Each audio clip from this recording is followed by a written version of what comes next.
പലപ്പോഴും പല സൈറ്റുകളിലേക്കും document upload ചെയ്യാൻ പറയുമ്പോൾ അത് PDF ആയിരിക്കണമെന്ന് നിർബന്ധമുണ്ടാകും.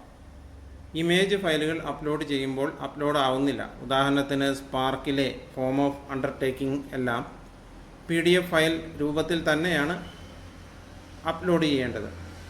കയ്യിലുള്ള ഒരു ഇമേജ് ഫയലിനെ PDF ഫയൽ ആക്കുന്നതിന് വേണ്ടിയിട്ട് ആദ്യം തന്നെ ഫയൽ ഏത് ടൈപ്പാണ് എന്ന് തിരിച്ചറിയാം. അതിനുവേണ്ടി ഫയലിൽ റൈറ്റ് ക്ലിക്ക് ചെയ്തതിന് ശേഷം പ്രോപ്പർട്ടീസ് നോക്കിയാൽ JPEG, PNG എന്നൊക്കെ എഴുതിയിരിക്കുന്നത് കാണാം. ഇതെല്ലാം ഇമേജ് ഫയലുകളാണ്. JPG, PNG എന്നിവ PDF ഫയലാക്കി അതിന് മാറ്റുന്നതിന് വേണ്ടിയിട്ട് ഫയൽ തുറക്കുക. പ്രിൻ്റ് എന്നുള്ള ഓപ്ഷൻ കൊടുക്കുക. ഡിഫോൾട്ടായിട്ടും ജനറലിൽ പ്രിൻ്റ് ടു ഫയൽ എന്നുള്ളത് ഹൈലൈറ്റ് ചെയ്ത് കിടക്കുന്നുണ്ടാവും. ഇല്ലെങ്കിൽ അതിൽ ക്ലിക്ക് ചെയ്ത് ഹൈലൈറ്റ് ചെയ്യിക്കുക. അതിനുശേഷം ഈ ഫയൽ എന്നുള്ള ഓപ്ഷൻ ക്ലിക്ക് ചെയ്തതിന് ശേഷം ഇടതുവശത്ത് കാണുന്ന ഡെസ്ക്ടോപ്പ് എങ്കിൽ ഡെസ്ക്ടോപ്പ്, ഡോക്യുമെൻ്റ് എങ്കിൽ ഡോക്യുമെൻ്റ്, ഡിഫോൾട്ടായിട്ട് ഡോക്യുമെൻറ്റിലേക്കാണ് പോവുക. നമുക്ക് ഡെസ്ക്ടോപ്പ് തിരഞ്ഞെടുക്കാം. തുടർന്ന് ഈ .pdf നമ്മൾ ഏത് ഫയലിന് റീനെയിം ചെയ്യുമ്പോഴും അല്ലെങ്കിൽ പുതിയ പേര് കൊടുക്കുമ്പോഴും എല്ലാം ഈ ഡോട്ട് കഴിഞ്ഞിട്ടുള്ള എക്സ്റ്റൻഷൻ ഒരു കാരണവശാലും കളയരുത്. നമുക്കൊന്ന് പേര് കൊടുക്കാം. 1 എന്നുള്ള പേര് കൊടുക്കുന്നു. .pdf കളഞ്ഞിട്ടില്ല. അതിനുശേഷം സെലക്ട് കൊടുക്കുന്നു. ഇവിടെ ആ പാത്ത് വന്നിട്ടുണ്ട്. ഡെസ്ക്ടോപ്പിൽ 1, റൂട്ടിലെ ഡെസ്ക്ടോപ്പ് 1 എന്നുള്ള പാത്ത് വന്നിട്ടുണ്ട്. അതിനുശേഷം പ്രിൻ്റ് എന്നുള്ള ഓപ്ഷൻ കൊടുക്കുക. 1-2 സെക്കൻഡ് വെയിറ്റ് ചെയ്ത് കഴിഞ്ഞാൽ ഇവിടെ 1.pdf വന്നതായിട്ട് കാണാം. പ്രോപ്പർട്ടീസ് നോക്കിക്കഴിഞ്ഞാൽ ഇത് PDF ഡോക്യുമെൻ്റാണ്.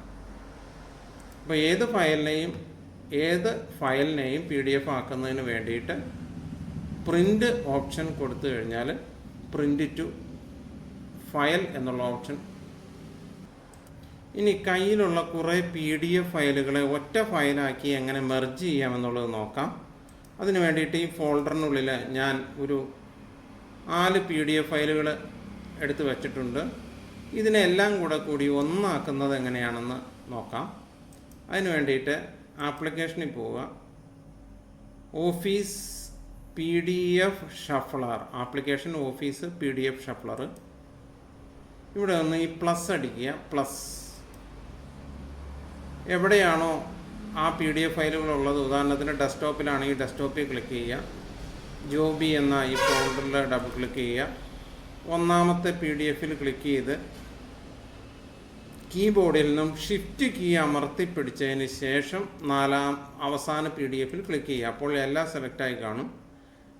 1ാമത്തെ ഫയൽ ക്ലിക്ക് ചെയ്തതിന് ശേഷം കീബോർഡിൽ നിന്ന് ഷിഫ്റ്റ് കീ അമർത്തി പിടിച്ച് അവസാന ഫയലിൽ ക്ലിക്ക് ചെയ്യുമ്പോൾ എല്ലാ ഫയലും ക്ലിക്ക് ചെയ്യും. അല്ല, ഇടയിൽ നിന്ന് ഫയലുകൾ സെലക്ട് ചെയ്യണമെങ്കിൽ കീബോർഡിൽ നിന്ന് CTRL കൺട്രോൾ കീ ആണ് അമർത്തി പിടിക്കേണ്ടത്. അല്ല, മുഴുവൻ ഫയൽ സെലക്ട് ചെയ്യണമെങ്കിൽ ഷിഫ്റ്റ് കീ അമർത്തി പിടിച്ച് സെലക്ട് ചെയ്തതിന് ശേഷം ഓപ്പൺ കൊടുക്കുക.